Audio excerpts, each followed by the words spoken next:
سب travel دیکھنے والے تمام معزز دوستوں کی خدمت میں ایک نئے ویڈیو کے ساتھ السلام علیکم دوستو۔ آج سیر ہوگی اوکاڑا پاکستان کی، اور آج بات ہوگی اوکاڑا میں ہونے والے تمام تاریخی واقعات کی۔ دوستو، اوکاڑا پاکستان کے صوبہ پنجاب کا ایک مشہور شہر ہے جو ضلع اوکاڑا کا صدر مقام ہے۔ یہ لاہور کے جنوب مغرب میں دریائے راوی سے 100 کلومیٹر کے فاصلے پر واقع ایک زرعی علاقہ ہے جو کپاس کی صنعت میں مشہور ہے۔ یہاں سے سیلا چاول، آلو اور مکئی نہ صرف پاکستان بلکہ بیرون ملک بھی برآمد ہوتے ہیں۔ دوستو، اوکاڑا سے نزدیک ترین بڑا شہر ساہیوال ہے۔ آبادی کے لحاظ سے اوکاڑا کا شمار پاکستان کے بڑے اضلاع میں ہوتا ہے۔ اوکاڑا میں ڈیری فارمز بھی کثیر تعداد میں پائے جاتے ہیں اور یہاں کا پنیر ملک بھر میں مشہور ہے۔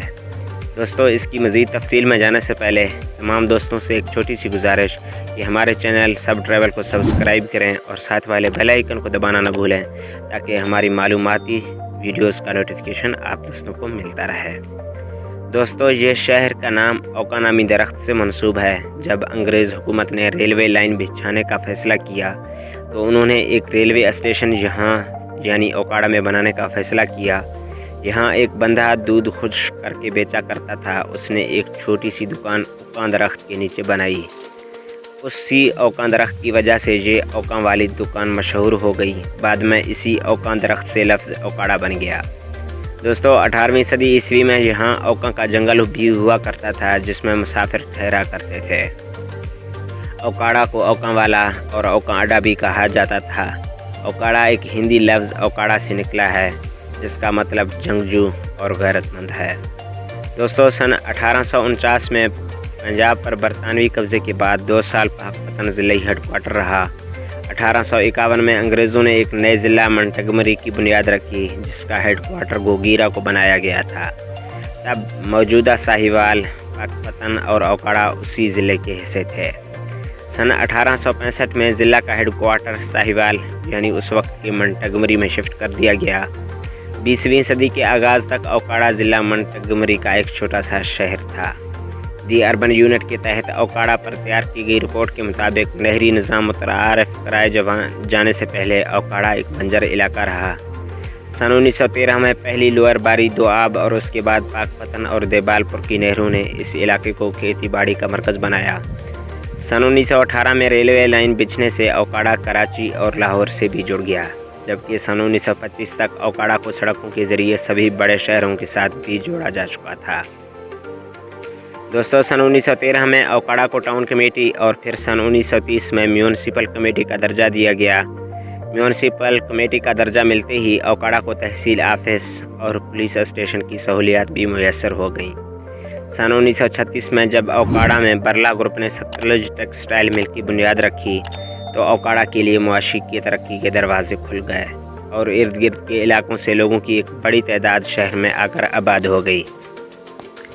دوستو، سن 1942 میں یہاں مارکیٹ کمیٹی بننے کے بعد فروٹ منڈی، غلہ منڈی، تحصیل ہیڈ کوارٹر، ہسپتال، government high school boys and girls, telephone exchange, power houses, municipal park اور پوسٹ آفس کی سہولیات بھی دستیاب ہو گئی۔